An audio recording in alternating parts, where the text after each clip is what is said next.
It's good to have everyone on the platform today. By the way of introduction, as you can see on the banner, Olubayode Ojo is our speaker, and shortly I will have a citation. And myself, I'm Gbenga Alalade. I'm your host for this event and also the convener of this platform. And I think quickly we just get right to business. The very informal setting. What we do here at Just Design. Just Design is a platform for designers to connect, share, and learn. And Just Design was inspired by my experiences, by my journey, my story. I recall as a student during my MSc thesis, I had the opportunity of being mentored by a very senior architect by the name Alalade. He was the founder of Dachi Work Group and designed Abuja Gbenga Center. And he mentored me, and his mentorship of my work was very significant in my design journey because he mentored me to the point that in my thesis, I made a distinction, and the examiner had to ask me, who is this student? And I said I was the one. And I made a distinction that was very profound. And today I'm privileged to be leading a design for the Art Legacy project, which is a 100,000 church auditorium, largest in the world. And I think my journey in design began from that experience. With all respect to my academic mentors, they did profoundly well for me. Now, adding the flavor of an industry mentor to my work changed my trajectory. And I'm grateful for my university that gave me that opportunity, and for that architect Adeyemi. And this platform is to begin to bring industry into the academia. It's a fusion of practice and theory. We have on this platform, we have architects, we have designers, we have students. And so the idea is to have this platform where we can all share together and learn, and hope that the work we do in practice can influence the work done in the academia. And with that, we can improve design innovation. Secondly, this platform also was inspired by my journey in the sense that the bulk of my work has been the outcome of collaboration. I've always been someone who collaborates with other designers. And even on this scheme I'm on, my first team were a group of my very young students who just finished their master's degree. And we worked together, and with the help of God, we're able to produce a design that is now being built. And so collaboration has been very key to my work. So this platform is one for us to collaborate as designers, as architects.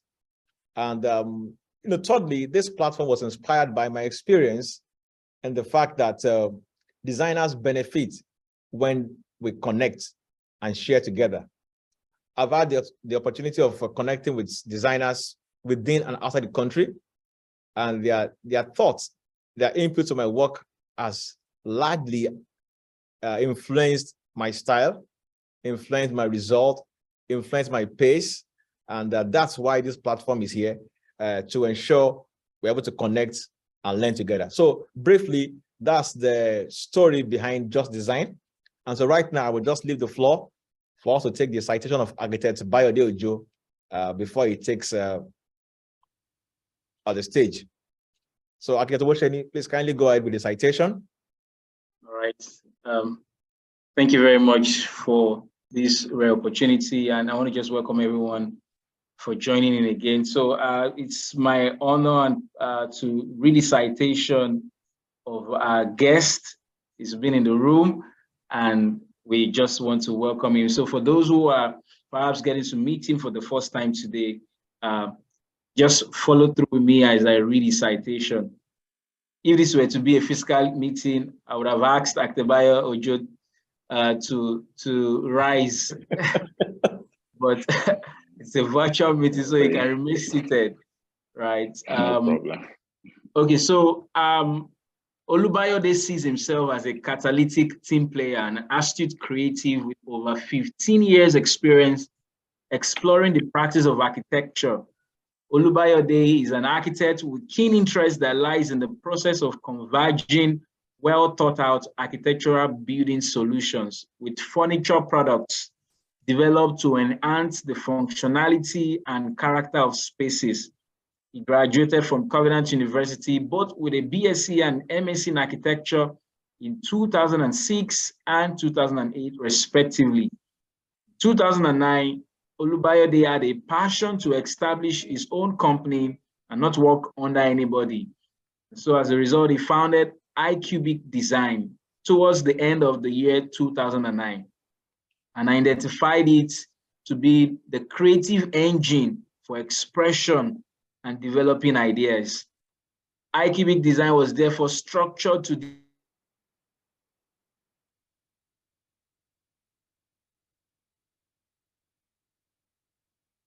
property industry for both private and corporate organizations. Olubayode works as the creative and development lead, actively pioneering all commissions at iCubic and leading the team towards the creation of unique products and services, the clear mark of distinction. Ladies and gentlemen, I present our guest today at the January edition of Just Design, Olubayode Ojo. Can we give him a round of applause in the chat? Let's put all the emoji in as we welcome Olubayode. You have the floor, sir. Thank you. Okay, thank you so much, Dr. Owosheni.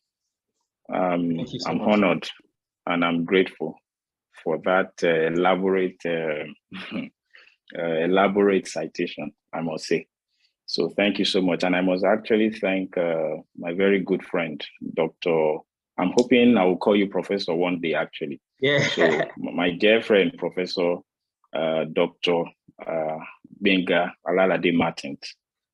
Thank you so much for this beautiful initiative, which is very, very important, and it's needed, for the design community. So thank you for the privilege to be here, and I'm honored. Thank you. So how do I go on? Are you going to ask me questions, or how do we go about it? Yes, you can just make a presentation, and when you are done, okay, ask you questions. Oh, okay, beautiful, beautiful. Yes. Thank you so much. And I say hello to everybody that is in this house. Special recognition to my wonderful wife, first architect Kumbi, my number one support. And I see a few of my iCubic team here as well. Daniel, thank you for joining, and you are welcome. And to everybody at large, to everyone that has joined, thank you so much for joining us today. So I think I will be sharing my screen, actually. Let me see how I can do that. Yeah, yes, you can. Okay. How about now, please? Yeah, we can see Can it you now. confirm that, Doctor? Yes. Yeah, we can see it. Okay. Okay, so thank you so much, everybody. Well, yes, I was given the topic, my design journey. And I think Dr. Owosheni has already started about, he has talked about my journey, which talks about my education, talks about who I am, talks about what I've done, how my academic career had been, and all what I've been up to for over 15 years. But I think there is something I just want to point out about me, which is leading to the idea of this presentation, talking about my design journey. I would say it will start from when I was a very young boy. Naturally, I'm a very talented, I'm a very gifted person when it comes to creativity. And I think I discovered that very early while I was just a young boy. And I remember something unique to me that my parents always said, that as a young boy, I used to always like to draw. In fact, always like to draw, always like the arts, the artistic industry. I also liked something that was unique to me, which was destroying our video players then of that time. I used to put bananas and things like that into it, and I used to break it up and try to build it back up. So I think it was innate in me to have that quality of wanting to design and build and try to put up things together. So that is something very peculiar to me. And I just want everybody to take note of that, because I assume that the population I have here might be students, might be designers, might be architects, might be people that are just interested or enthusiastic about design. And I just want to tell everybody that just try and discover yourself first. So I think this was very evident in me right from a very young age. And I think those things contributed to my journey into design. I remember also significantly in my secondary school, I was very good in technical drawing. In fact, it was one of my most passed or most excelled subjects, so that was very crucial to me. And I made sure anything I was given to do back then, I always delivered that distinction. About my journey, and when I got this topic, I was really concerned about what I was going to talk about, because I was thinking, okay, what is my journey? What is my journey? And I think I would like to structure my journey or try to point out 3 important factors that have been evident through my experiences, in my journey, my design journey. So the first thing is to talk about my design philosophy. And it's going to be broken down into my philosophy in design, my practice in my business, as well as some lessons that I've learned, over the years. I've been in this industry for over 15 years, as Dr. Wosheni has read out. And I think in those years, there's been so many things that I've been able to understand. Some I've learned it the hard way. Some I've learned it by just experiences that I've had on a daily basis. So the first thing is to talk about my design philosophy. When I talk about design philosophy, the first thing that guides me in anything I do is that our design must solve a problem. Design must solve a problem, and it mustn't cause any issue to the client. At the end of the day, your client is your number one customer, and your design, whatever you do, must actually solve a problem for them. It shouldn't give them more problems. It should give them a solution to whatever they're asking for. The second thing I wrote here is about my belief system. I always believe that imagination, or when you imaginate, to me, it automatically translates to creating. And what do I mean by that? Once you have the capacity to imagine something, then definitely the potential of you making that thing is already there. We know of everything that we have in our world. If I take some reference from the Bible, everything that was made, was something that had, it was about an idea. And once the idea came, definitely we saw it come into existence. So that's the second thing for me that guides me in everything that I do. Whatever I try or whatever I have the capacity of thinking about, once I just have that capacity to imagine it, definitely is going to be done. Now, the third thing is that my belief is to be modernist. Trust me, if I was born in the Stone Ages, I will actually still be a modernist. And people might wonder, what do I mean by a modernist? Modernist is just when you are always positioning yourself, at the times of any period in time, and you are using whatever resources that are available to you, to creatively herald new changes for yourself or for your industry. So if you find yourself now, we're in this time where it's all about whatever we are seeing when it comes to our design principles, when it comes to our construction and all that, whatever you find yourself as the prevalent idea, it's for you to creatively tap into that resource and find a way of using those solutions to create new innovations for your industry or for yourself at large. Now, the fourth thing that guides me here that I said beauty lies in the eye of the user. And what do I mean by that? Beauty, for so long, as designers and as creative people, we are so passionate about our ideas. But I've come to realize over the years that don't let your ideas constrain you to think that that idea is everything that matters. The beauty must lie in the eye of your client or your user or whoever you're designing for. That is who has the capacity to judge you. So don't be carried away by the fact that you are a creator. Most times I have experienced that over the years, because so many times I know back then in the years when I was in school, and I will just say this experience. Some of my good friends here might be able to recollect that. In my MSc final year thesis, as a creator, I had this brilliant idea where I wanted to come up with a modern structure that was all made with bamboo as the building material. And I remember then, may God bless his soul, the late Professor Ekundayo Adeyemi, he always told me, he said, I should change it. I should try and make it modern. I should use glass and steel. I should bring, but I was before I could change that idea, it took me quite a lot of time.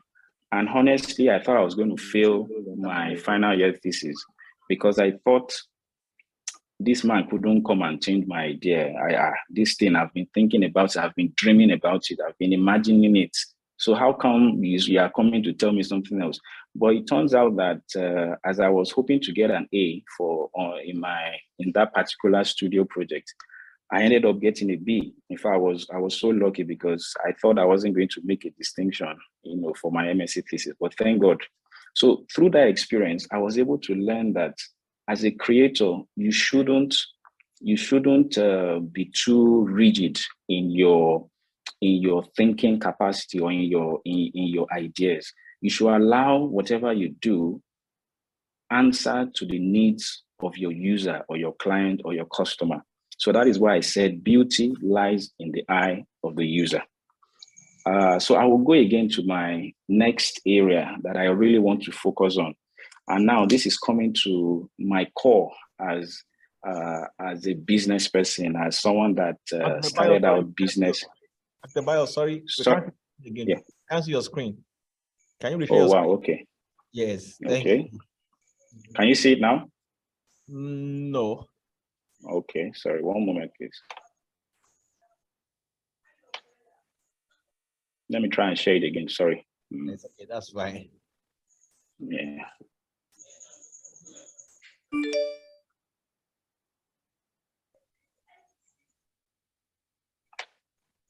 How about now, please? Yes.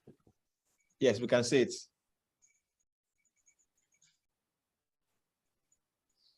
Can you see this? Yes. Yes, we can. Great. Fantastic. Okay. So, well, I talked about my philosophy. That was where I was coming from. I talked about having three main areas that I wanted to share in my design journey. The first is my design philosophy. The next thing is the area of my explorations. As it was read in the citation, I'm a very creative guy. And I think back then in those years, it was a long time ago, I discovered that architecture is a multi-dimensional field. I realized that I was someone with the creative tendencies and the creative skills. And I so much knew that there was not a way I was going to stay to one particular zone. So I discovered at that time that there must be different avenues by which I must channel my creativity. And that was why I came up with this understanding in my journey through design, that architecture is a tool in the hands of every architect. He or she must maximize its full potential. And what do I mean by that? As architects, as designers, I know there was a time I was also in Coventry University giving a lecture to some of the undergraduates then, that architecture is so vast, is so huge, is so big. And once you have that capacity to go through the practice or the learning of architecture, trust me, you have a unique tool in your hand and you can use it, in any way or form that you desire. Just imagine if you give a farmer a hoe and you throw him or you push him into a forest, that hoe is going to use it to find his way. Same thing, if you give him a cutlass as his only tool. He's going to find a way in the forest to create a path for himself. So in my journey through my business and in my design journey, I discovered that architecture for me was going to be a tool, and I would maximize it to its fullest. And what did that lead me to? In my journey through design, I discovered that I had to explore 3 areas, which is the interiors, furniture making, and design and build, which is construction and all that. As architects or as designers, my core profession is to teach me how to design buildings and all that is within it. They teach us how to draw plans. But I discovered that the area of my exploration had to go into interiors. And what you see on your screen now are pictures and projects that we've had the opportunity to do, over the course of the years. Wow, you're not seeing it? Yes, sir. Wow. It's showing here though. Yeah, but I can see here too. I can see. Are you seeing there, doctor? Yes, I can see here. Okay, can you see it now? Okay, I can see it now. Okay, good. Okay. Anyway. Okay, so I'm sure everybody can see. Let me go through the chat room if there's no one that is seeing it. I'm sure everybody can see. Dr. Osheni, please just let me know if anyone isn't seeing it so that I can retrace my steps. So let me backtrack a little bit. My core 3 areas in my journey through design, I discovered three major areas I wanted to express myself in. The first is the interiors. What you see on your screen, a few of our projects running on the engine of my company that we've done over the years. This is one angle to my exploration of architecture in my journey through design.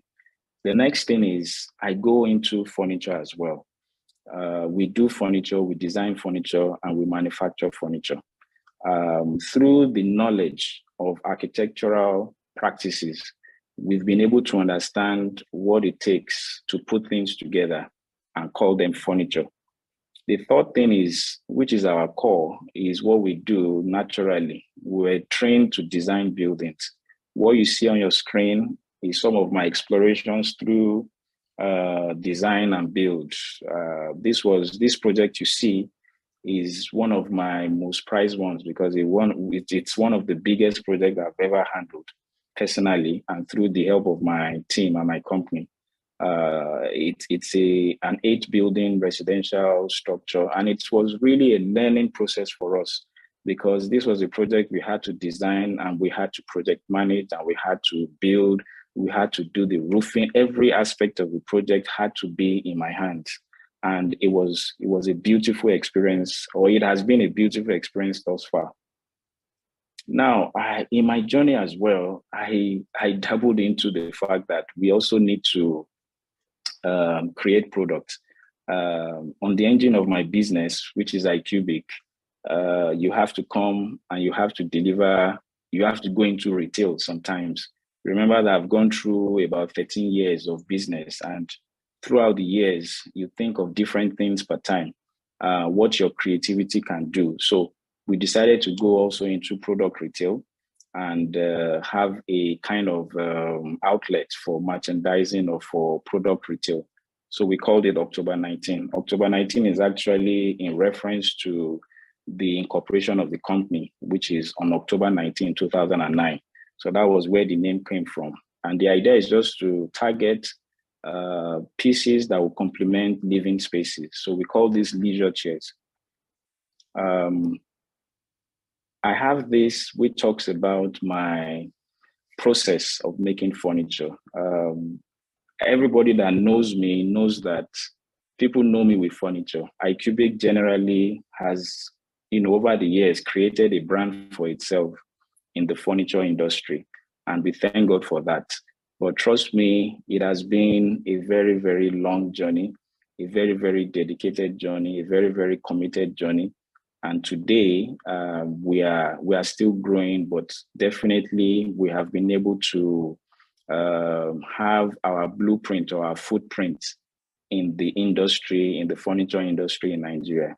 And these are some of, I call them my babies. They're my machines. They're things that we use. So it's just showing you pictures of some of the equipments that I have in the furniture making division of the business of the company. So there is this critical aspect that I just want to talk about as well. Looking at the key areas which I tried to highlight initially. Let me go back to it again. Your philosophy in design. Which areas are you trying to explore? Knowing that architecture is a tool for you to maximize to its full potential. But there's also one thing that is also critical that I want to highlight for most designers. I would say, I won't even use architects now. We want the island to, I'm sure you're going to have some tape like. So what I said here is, I said communication. And I said the language of the designer is visualization. Every designer must develop a way of communication to seal the deal. And this is just excerpt from a project meeting with a client. And I just want to play something to everyone to see and to watch how our process, and being a designer and being an architect, how you must understand what it means to communicate your design and find a way to make sure the client understands you and you win that deal that you're trying to get. So I'm just going to play it shortly now. We just want the island not to be just quiet block. Something okay, I get even if it's something we could have put a potted plant or something. We'll just put something. It's not just a square box. Exactly. Exactly. There it goes. It goes. I will do it for you. I get you. I get you got it already. I get you. Can you not come this way? Yes, right. So he's doing it already. So it's going to be like that, and then it's going to go all the way to the other. Oh, right. Yeah. So but this is perfect. So it doesn't even. Yeah. So, yeah. Oh. Yeah. Yeah. Yes, I get you perfectly. Yeah, so that it doesn't look just square. Okay. Perfect. I like it. It's good. So one of the that made us run an electrical point there is we were hoping to have some form of light effect in that. So people look at your island box is not just a black box. We will do that. We will still do that. That's fine. Cool. We will still do that. I appreciate it. So okay, that's fine. Let me see. So for the refrigerator and the other essentials, those spaces, I mean, I think we'll leave with it at that. And we get you on the cereal rack. So that's fine. You talked about relocating a socket close to that. Yes. So I did. Now, I think what we... Okay, sorry to cut that, guys. I hope everybody's still with me. Dr. Osheni, Dr. Alalade, are you still with me? Yes, please. Awesome. Oh, okay, so you see, I just when putting this together, I decided to just add this video, because this is a live process for me, and it's part of my design journey. That you must have a skill set, and your skill set, you must have a way of communicating it as a designer. If it's sketching, if it's writing on anything, you must just find a way. And if you listen carefully to that process of us trying to design a kitchen for a client, amongst other things we were doing for him, it was a communication, and it was an immediate resolution. We were giving immediate answers to some of their concerns and some of the ideas and the suggestions the clients was giving. So as a designer or as an architect or as anyone in the field of offering a service, I've discovered in the journey of this design process that you must develop a skill set. And most importantly, for you as a designer, you must know how you communicate it. Trust me, the way I was able to communicate this design and this resolution or these amendments with the client, it definitely made the client happy. So this is one tool we use in my business, actually, because our process is engaging with the client and ensuring that the client is satisfied, on all grounds. So every designer must have a way of communicating, and he must develop a skill set, either through the use of technology, through the use of softwares, through any communication means. You must find a way to communicate very well with your client. And communicating well with your client will allow you win that contract or that business. I've discovered this in my journey in design, and I feel it must be highlighted. Even if for students that are here, your projects, your studio, your communication is key. You must find a way of winning that your jury. You must find a way that whatever you do, that communication must be sound. Because if people don't understand you, and for us as designers, pictures are the best ways to communicate what we have in our imagination. So I think with that, I would now go to the lessons I've learned, with all these experiences that we've been encountering over the years. And I would just like to share a few of them. As you can see here, I talked about the fact that you need to discover yourself. It's very, very crucial. You need to know who you are. You need to understand what you are made for. The second thing is, for me, in my journey through design, one thing that has brought us this far is the fact that I had to have a vision. There was a vision that was guiding me, and that vision is what I've become today. Also, you have to motivate yourself. My journey through design over 13, 15 years, it has gone through a process of, a cycle. We're over a decade now, and I've started. I've gotten to a point where, things were shaky, and I overcame that process, and it was through motivation. How did I do that? Just go back to your vision, go back to it, know that you are made for something, and let those things inspire you. Let the reason why you started what you are doing inspire you. One crucial thing is about starting. You just have to start. You have to take that leap. For business people here, for architects, for designers, for those that have projects that they want to do, whatever it is, you just have to start. You have to take that leap. There is no motion without action. You have to take the first step. The other thing I talked about here is the fact that don't be satisfied.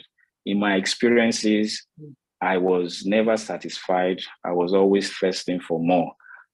Critically, or with an example, I remember at a time when in the furniture division, I knew that our capacity was not sufficient enough, and I was just dead tired of it. In fact, let me even start from the beginning. I remember when we had a little machine for furniture making, and I knew we had that stage was gone. I was thirsting for more. I knew we could do more. I knew there was better quality for us. I went to the guy that was selling the machines, and I told him, it was the bill of over 5 million then. I said, I don't have all your money, but I want this machine, and I want that machine. And the guy was surprised. He said, wait, do you have money? I said, I only have 2.5 million, but give me 6 months, just give me a time plan. I will pay up your money. So, I just wasn't satisfied, and I went for what I wanted. The other thing here is that when you go through challenges, I've gone through that, you have to refocus yourself. You have to also redesign your strategy. Then you also have to, find a way to reignite yourself. That was what I said there. Refocus, redesign, and reignite. The other thing I talked about as a lesson for me was finding knowledge. And finding knowledge is crucial. Knowledge comes from everywhere. Knowledge comes from you seeing what your friends are doing, seeing what your peers are doing, seeing what the global world is doing, and trying to position yourself to tap into that experiences. Then the other thing I talked about here is you have to grow. In my design journey, you can't expect to stay at one level. You have to keep growing. You have to keep improving, which all ties back to the fact that you must be thirsty. You must not think that you've attained it. You must continue to grow yourself. And the last thing I have here is failing. And for me, failing is success. I've experienced that in my journey through design. In trying to accomplish some things, I have failed. But my failures, I discovered, were actually stepping stones to, greater successes that were already ahead for me. Yeah. So thank you so much for listening. We have quite a lot of things, and our projects are enormous. You know, you can't imagine over a decade, there are so many things we have done. So I would please appreciate, you could follow us on our Instagram handle, icubic_design. You could also visit the website, you know, to see more of the things we've done. We've gone through, you know, a lot of processes in trying to explore this beautiful field of architecture. So thank you so much, guys. And it was a pleasure for me to talk. Wow, thank you so much. Please, can we appreciate Adebayo in the chat? Let's appreciate him for that inspiring session. It's been inspiring. I want to appreciate this. I know questions are coming in the chat. The chat is buzzing. Thank you so much, everyone who has been part of this experience. I remember the first time I got to experience the iCubic brand. I was putting up a youth development center in a school, and Adebayo was there to assist in, you know, providing some furniture for that center. And it's been a great journey. It's 15 years of experience distilled in these few moments of sharing. So I'm just going to look at the chat, and then I'm going to also leave it open. Our host is here, Dr. Gbenga Alalade. So we're going to be getting to the concluding part, which is the deeper experience, where we have the floor to ask Adebayo almost all the questions we can ask. Right. So some have been in the chat, so I'll just bring them up. And then if you would like to speak, you can use the raise hand button to do that. But as a form of recap on some of the valuable lessons shared, Adebayo shared first by starting that design should solve problems. Design should solve problems. And we shared about the 3 core areas of design solution: providing, talking about interiors, furniture, design and build. He shared something striking about the language of design, language for designers, which is visualization. Coincidentally, I was on a call with someone earlier today, and I was talking about the fact that for the design field and all that, people are looking into virtual reality now and how to see how technology infuses a lot with design. And I think that's the future, just like the simulation we watched in that video, right? Vision as well, yearning for more, testing for more, and growing, right? So there are some questions in the chat. Should we start from that one? Adebayo, should we start taking the one from the chat? Yeah. Let's talk about it. Okay, so someone had dropped a question earlier on. I see a message from how would a young architecture student find their dimensions? How would a young architecture student find their dimensions or the area of architecture to specify in? How will a young, would you like to take them individually, or should I just read some of the ones in the chat? Yeah, you can read some of it. Okay. So that's one. Young architecture graduates finding their niche, the dimension of architecture specifying. That's one. Another one here says, I didn't get this question fully, but it was talking about business development. Or can you speak to? I don't know if I got that one. Maybe you could help enlighten us on that. Speak to business developer in your business. We didn't get business development. Well, I think it's about business development, architecture, and business development. If I got that right. Okay, someone else here. Okay, I think that's the one we have for now. I think we could just get started on that one, on those 2 questions. Okay, thank you, Dr. Abraham Owosheni. So if I get the first one well, we talks about a young architecture student. How do they find their dimension? I'm thinking maybe it's their bearing he's trying to talk about, or maybe an area of the area where they should focus on. And I think generally when you are undergoing the study of architecture, you have to actually go through a number of processes. And I'm aware that for me personally, my greatest strength was in my studio, which was funny enough, it was the highest given course, you know, because I was coming more from a creative a creative background, or, you know, so, but the entire thing is you must just learn how to teach yourself the process. And it's very, very teachable. is very teachable. Because when you go through that study of architecture in schools, I won't tell you do this one and don't focus on this. You have to get everything right. You have to balance it. But because when you leave that academic environment, I'm sure in that process, you will find something that is unique to you, something you enjoy doing. So for some people, they would like maybe just designing furniture, designing chairs, or they are fascinated about furniture pieces or the interior spaces or something like that. So when you leave the academic setting, that could form the basis of your area of emphasis. If you have to put more attention to it, so you would just have to develop an area, that is peculiar with you, something you really enjoy doing.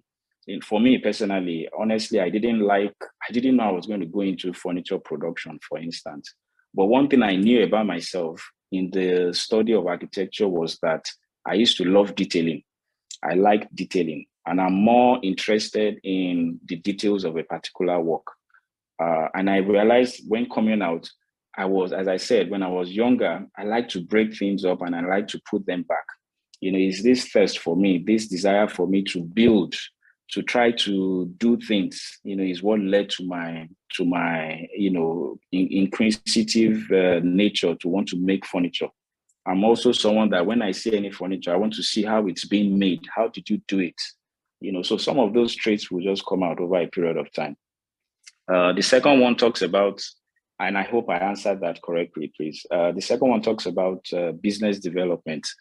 Your business, if I try to understand, business development for me you must just have a niche for yourself. You must create an area for yourself, and you must try to establish yourself in that area. For us, I started out trying to make furniture, but as I said, the skills of architecture, my service for people as a business had to go through a process where we take up your space, because I'm coming from an architectural background. I understand spaces, I understand walls, I understand sockets, electricals, mechanical, all those details. So if I'm talking to you as an architect, or I'm trying to put a furniture into your house, I must first put together the space and tell you this is where your furniture is going to be. This is how your furniture is going to look like. So that way you start to build a niche for yourself as a business. And when people start to understand this is what you are offering as a service, you continue to build yourself in that particular profile. So if you have a big enough team that can touch on so many areas, then you will grow to that, have different departments offering different services. So it's just about having a model for your business and seeing how you can channel those processes to your customers. So I think I got two questions, and I think I've tried to answer it to the best of my own understanding. Okay, yes, I think so. But I think the other question was from Architect Kuye. The question was regarding, can you speak to a business developer in your business? So I think we wanted you to speak to the role and the idea of of a business developer, in your work, in your business. How do you match business development in design? So yes, I think you have tried to do that, but maybe you want to shed more light on it before we proceed to the next question. I'm trying to really get the direction, because business development has so many things to it. Yeah. So maybe can we allow Architect Kuye to just ask this question directly if he's here? Yeah, please. Architect Kuye. Hello, good evening. Good evening. Hey, yes. good evening. Yeah. Please, can you stop addressing me as architect? Okay, what do you address you as? Just Moa. Okay, Moa. Okay, that's fine. Yes. Bio, hi. So why I'm asking about business development, because I've watched your business grow, and I know there's a lot of business development involved in what you do. So, there's a creative part, and there's also the part of, going out, marketing, branding the business, situating your business where it's visible and acceptable to all. So that's the part I want you to more like emphasize on, because a lot of us get it wrong about design. Yes, you can do the design, but how do you get the job? How do you market? How do you manage your clients? I know you mentioned about something about managing your clients. How do you sustain, your outlook appearance of the business? So that's Okay. and I know you're very successful in that. That's why I'm asking you to speak to that. Okay, thank you so much, Moa. I get you very well. So yes, let me now take it from this angle. Trust me, Moa. Business for me is I'm sure you all know me. Most of my classmates back then know. And as I said in my opening, you have to motivate yourself first. You have to have a vision. You have to discover yourself. And all what I said you have to thirst for more. Let me tell you what developed my business. I can tell you every stage of the year. When I started in 2009, my first commissions, what I did, how I did it. Now, I knew when the time for growth came, you will know it, because when you start to feel that you don't have enough capacity anymore, then you have to start thinking of developing that business if you want to remain relevant in that business. Now, I started a business with nothing, zero capital. And I got to a point where I knew that I was limited, because you will see what every other person is doing. You will see what people are asking for. For instance, in the furniture industry now, people at that time wanted good finishing. Now, they wanted good finishing. Okay, we could design. I knew if it comes to design, I have no problem. Well, people wanted good finishing. How do we achieve good finishing? You have to sit down and tell yourself, what do you do to achieve good finishing? You need machinery empowerment. You need technology. Now, when you get to that point, they are of different scales, different levels. But trust me, you have to grow one step at a time. You have to start from one level. I moved from using hand to make furniture back then to getting a small machine because it was necessary.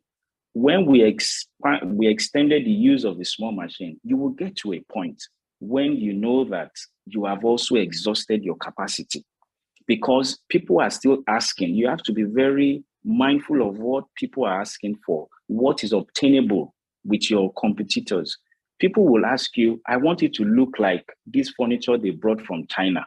Okay, you have to research, how did they do that furniture from China? What are they using to make that furniture?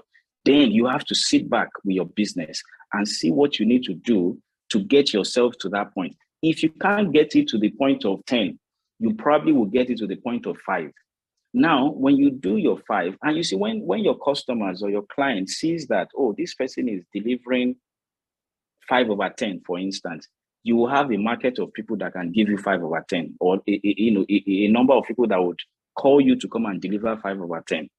Now, you will get to a point also when you know that some people are requiring you to deliver 8/10.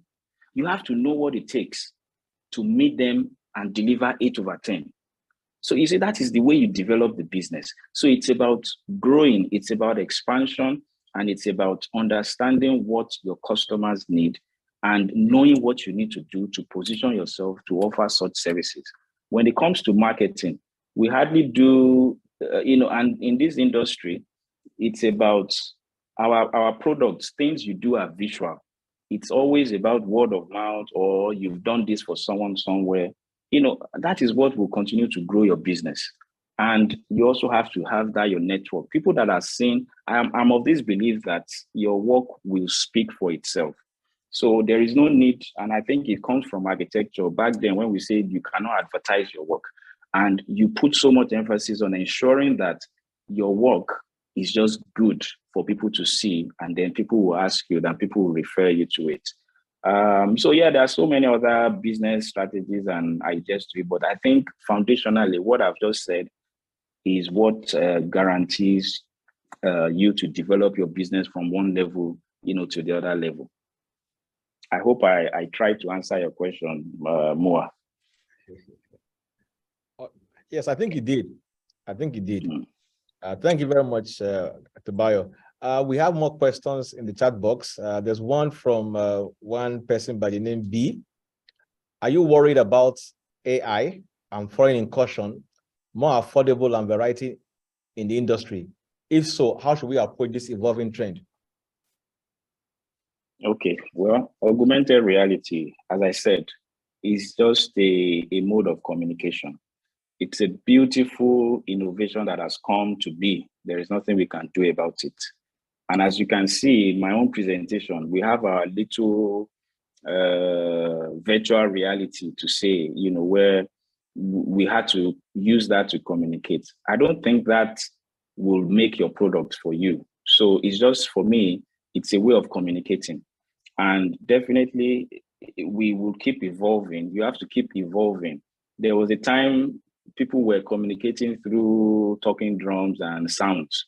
It evolved to languages, speaking, you know, so it will evolve. We will have to also get to that point where we understand the language of AI, and we see how to, you must see how to position yourself in that field or in that realm, and see how you can, you know, translate that into making products or making services, you know, accessible to people. Okay. Thank you very much. I think the next question is similar to the first one. That's from Frank Former. While the real-time design review with clients sounds and looks great, don't you think it also devalues the effort we as architects put in our work? Clients will always say, why are you charging so much? Is it more than what you showed us online? How do you react to that? Oh, beautiful. So you see, I tell people, you know, coming from an architectural background, it gives you so much capacity because you are trained to be a thinker. And I tell most of all our commissions or everything I've ever done, I don't think we have been eclectic about anything like copying and paste. You know, it has to go through a process. It has to go through a process. Trust me, when that client saw the process of engagement we're having through a Zoom meeting that was online and within a modeled space that was exactly his space. Trust me, I was Dangote architect at that point in time, because your clients don't understand all the paper, all the drawing, all those details. What they get to really feel is if you can bring them into the exact problem they are trying to solve, you know. So I don't think it will ever devalue your services or your capacity or your offering it adds more to your value. You know, once you have that process of communication that tells your client that, see, your building, I was 110% sure that we were going to get, and this is not the first time, as I said, it's our mode of communication. It's our process of engaging with our clients whenever we have. And you might wonder, okay, we're designing furnishings, furniture, kitchen cabinetry, wardrobes, the wall units and all that. It's our mode of engagement, you know, with the clients. And trust me, a client won't want to see you put paper together. The client wants to really understand, oh, okay, you've taken consideration to change this, to put this there, you know, to add this to it. It adds to your value, honestly. And that is what I feel. It adds to your value. All right, thank you very much, Dr. Bayo. I think for that, I would like to add that I think for me, that simple act had what you call empathy in design. The design sees that the client sees that, oh, this architect, this designer is able to empathize and understand my need and quickly respond to it. I think rather it even makes like the Bayo, you know, the client's favorite at that point. And I think secondly also on that, as designers, a major issue is that before our clients, we should have the ability to be flexible. We are able to improve on our work right in their presence. We have thought that most times as designers, you should go to your clients, maybe with some pencils and just give some on the spot sketch to interpret the client's thinking or idea. So I think just to add to Adebayo's answer to that question. Another question for you, Adebayo. Okay, that's from somebody by What are the key things that are needed to start and maintain a private company?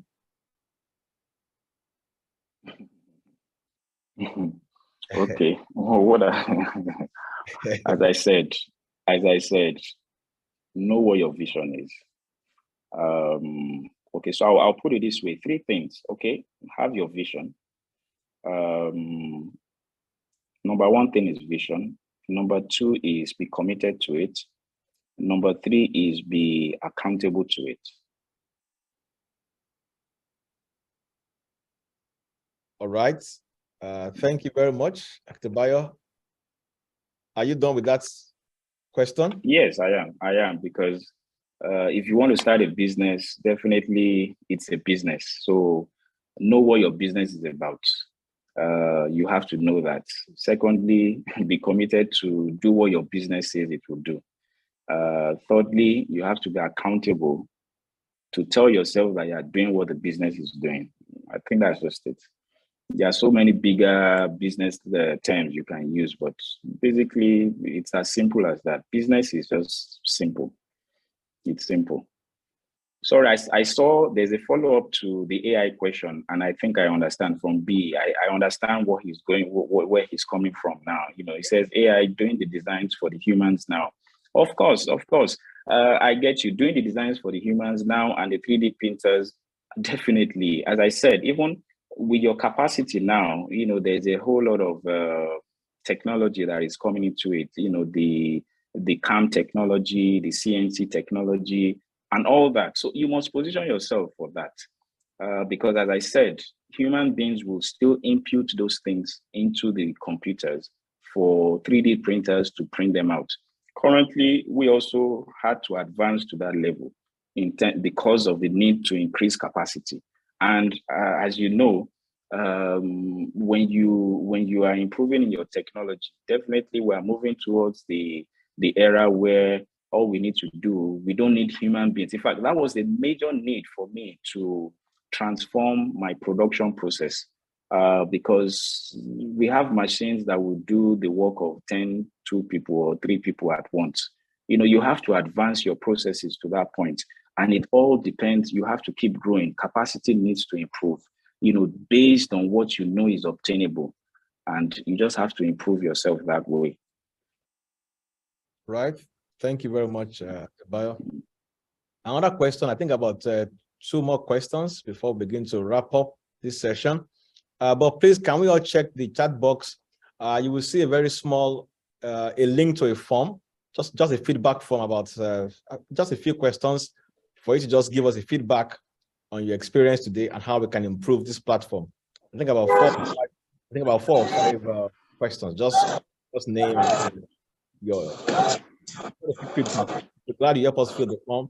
It's just design form. You will see it, in the chat box.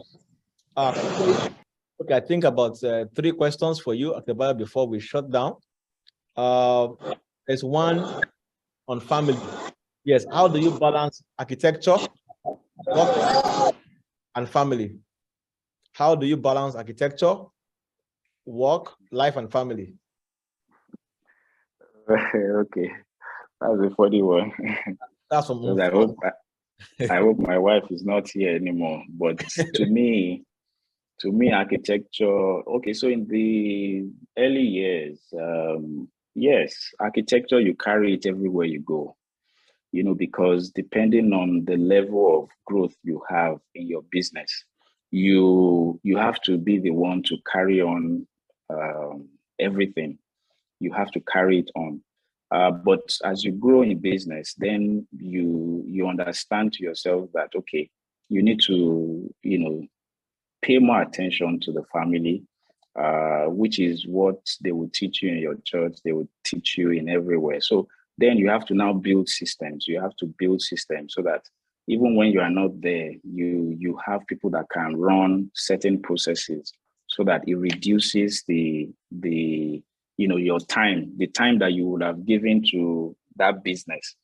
Other people will give it to you. Then that time that you were giving to the business before, you can now bring it into your family, and you spend more time with them. So you grow with that. But honestly, yes, if you are a startup, if you are coming up, even till now, I'm not yet like, even Dangote will still be working. I don't know how many hours. Bishop David Oyedepo, I'm sure, he still works a number of hours, but definitely there's a system that is working, and there are processes, there are people that you've empowered, that you are empowering, and there are people that would at least know what to do per time. So all you need to just do is continue to check, continue to know. You will still be working, definitely. As the main brain behind the business, you will constantly be there. It's like your spirit is just hovering there because it can't leave you. But there are people that are now like foot soldiers that can do certain things that you don't have to do anymore. So it's about growth, it's about scaling, and it's about getting to that point. All right. Thank you very much, Mr. Bayo. I think we'll take 2 more questions, and then we can let the floor be closed. But please don't forget to kindly check our feedback form. We'll be glad to really hear from you and see how we're doing and how we can improve this platform. Thank you very much. This is from Bola Kuye. It says, how did you handle your most difficult clients? Let me try to think. Who has been the most difficult? Yeah, we've had difficult clients, and so as a business person, someone that carries the mantle of your vision, it's important to know that you will meet difficult. And once you know you've encountered a difficult client, just tell yourself you have encountered it, and the thing you must do is to take it in good faith. No, take it as a learning phase. Take it as a learning curve. Take it that you will make losses. Tell yourself that this one is gone. This is the learning, and managing them is as simple as just doing what they want. Doing what they want. Because for me as a business person also, one thing I don't like to have troubles or issues or I don't. So I would rather let everything go, satisfy the client, and know that you've met that client. You've learned from it. And I think it's the learning that is most important. I'm sure the next time, if you meet one difficult one, when you're about to meet the next one, you will know that you're about to meet the next one, and then you will know what to do. So I think you just brace up for it and accept it. Take it all wholeheartedly. There's nothing you can do. Some people will be very difficult, but tell yourself, oh, I've entered it, and you must satisfy it. Because what happens is that at the end of the day, you are carrying the name of your business, and it's like an oath. If you fail to yourself, you have failed, to everybody. So you just must solve it. You just must attend to it. Whatever it takes, you must. And some you let go. So I've had some situations where, you've done the thing, you've done it, and at the end of the day, it's issues upon issues. At the end of the day, just let go. If the losses are there, let it go. You are still going. There are still more things to come. So I think that's it. All right. Thank you very much. Another question for you. This is from Tola Yunuga. In scaling up business, how do you approach collaboration without losing your own unique competitiveness? Okay. You people have told me to business this thing. Oh, well. Okay, so all these business, I'm an architect, I'm a designer, all these ones people are asking me, but sorry, Tola, so the issue here is, okay, scaling up a business, how do you approach? Yeah, so collaboration, one thing I always try to do not is losing your unique competitiveness. Yeah, so for me, I always seek collaboration that are in line with my own vision or my own direction. So for instance, let me give you a case. Right now in the furniture division, we can't do parametric processes, whereby you do computer-aided manufacturing and the whole nesting technology. We haven't gotten to that point yet, but you have to collaborate. So you see, for the person that has such capacity, now you must find that kind of person that you both will contribute something. So for instance, you are bringing parametric components cannot stand on its own, whereas it needs some framework or some other elements for it to stand. You just market that your own deliverable, your own aspect of what you can handle well. Let the other person also bring his own aspect. So that way there is appreciation for everyone's value. You get what I'm saying? It's just like you can't build a house alone without having bricklayers. You can't. You must put your mason on site to put the blocks in, and you get the guys that will come and do maybe form work, for instance. So it's about just, you can't do everything on your own. So just find those that can offer value. You also bring value. And then that way your business scales up. So peradventure, you don't have enough capacity at that time to invest in the kind of technology to give you nesting technology. Then you will call on someone that can do that for you, while you also bring what you have to the table. And together the success belongs to the two of you. And that way you are scaling up. In fact, it happens a lot. For instance, also, we don't have a core door production line. And I know someone so, absolutely good in that aspect. I've actually gone to experience some learning under them. So when I get to handle interior finishes that has to do with door finishing and production, I let them do it. They offer me that service, and I also put my own, maybe it's even project management I put into it, or whatever I put into it. And that way, our business is moving. Thank you very much, Adebayo. I think this will be the last question. Just a few comments before we go to that. Please, we have also somebody asking, how can I get the recording of this session? You can check on our YouTube page, subscribe to it, Just Design. You'll find it in the chat box, and so you can get notifications and also view this edition and previous editions. This is the 5th one.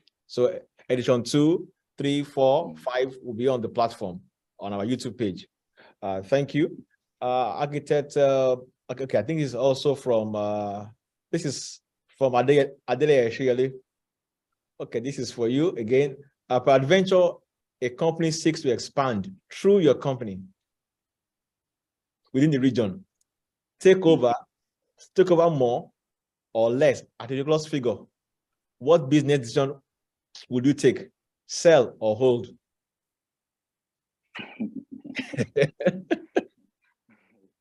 So I think, the model of your business. Okay, if you're asking me a personal question, I would take that personally, because we're on a mission also to grow, expand, buy, sell. All what this company wants to do, we're also trying to do it. So, and I don't think we're at that stage where there is nothing anyone will offer me that is not obtainable through patience, through committed work and collaboration that we won't get to, or that we can achieve.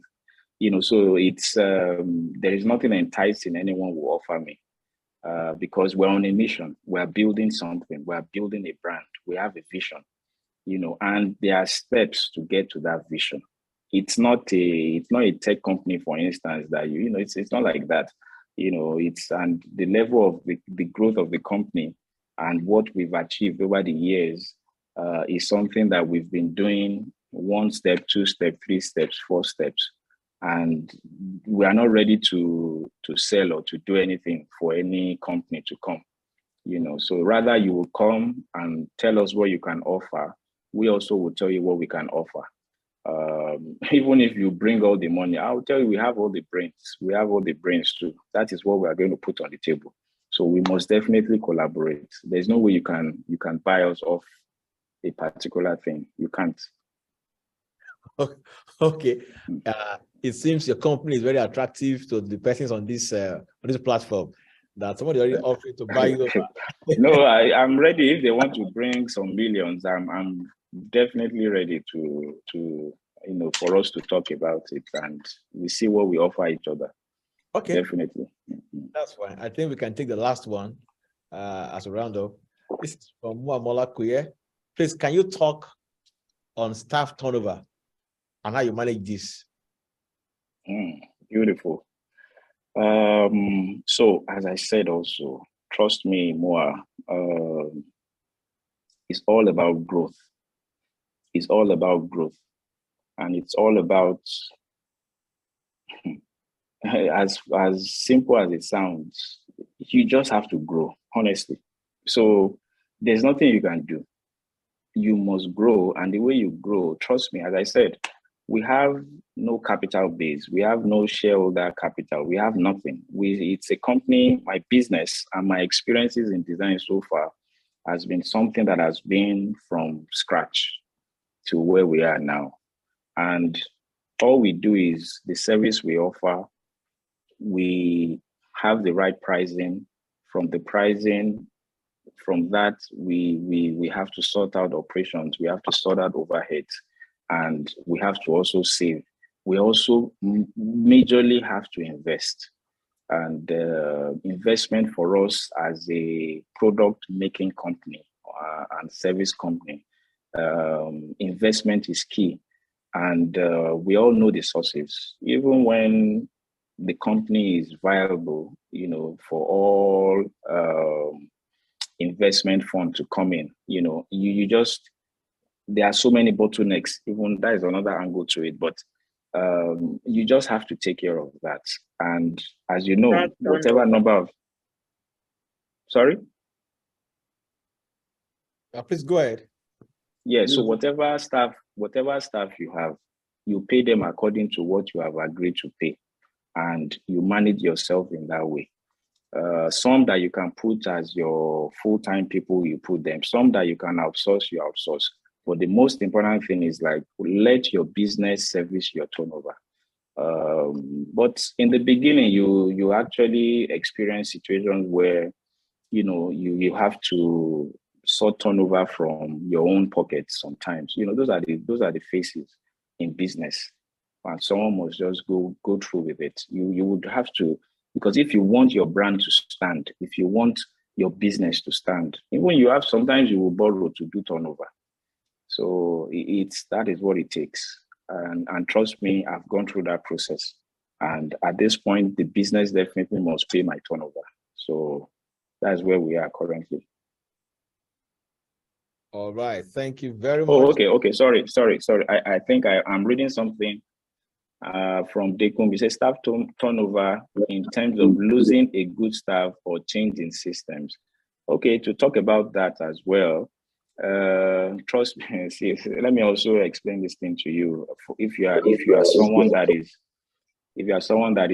going to maximize your gifts, your skills, or you want to do business, have the mindset that people will come, people go. My dad or one of my mentors used to say, soldier come, soldier go. But there is a way you retain them, because sometimes you cannot hold, you do your best. And most times when you have a mix of skilled and unskilled, artisan and professional, white collar and, all that, you would have to interface with those different processes. And, it's human, you are dealing with human beings, and there are incentives, there are things you must put in place to encourage people to do that, but have that risk bracket always in your plan, that whoever you have will someday go, There are some that will stay with you for years, but you can't say they will stay with you forever. So you must just build a system that allows that process or that cycle to continue to replicate itself. So and that's what you have to do. You must just build a system for yourself so that if one person goes, you definitely have to recruit someone to replace, that person. So that is it. That is just it.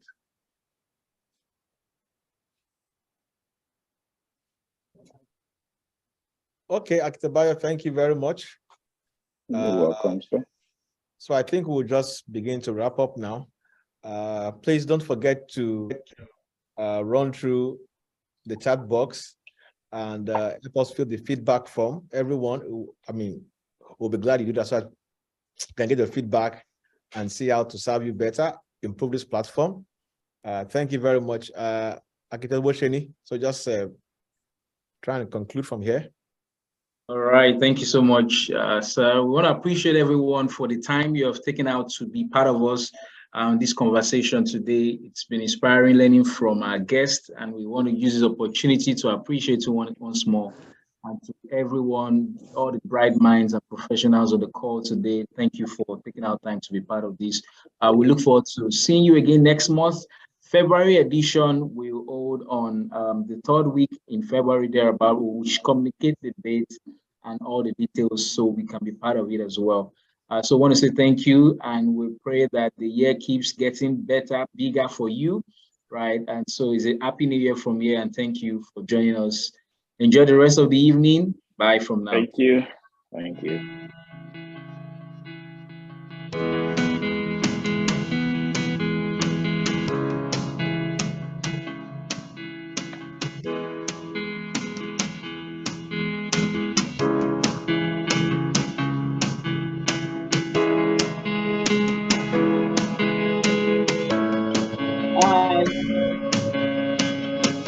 Everyone for your time. Signing off now. Thank you very much. Edition is February 25th.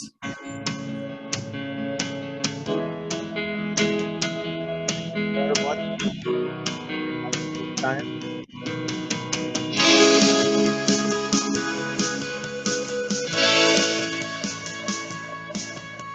Emperor.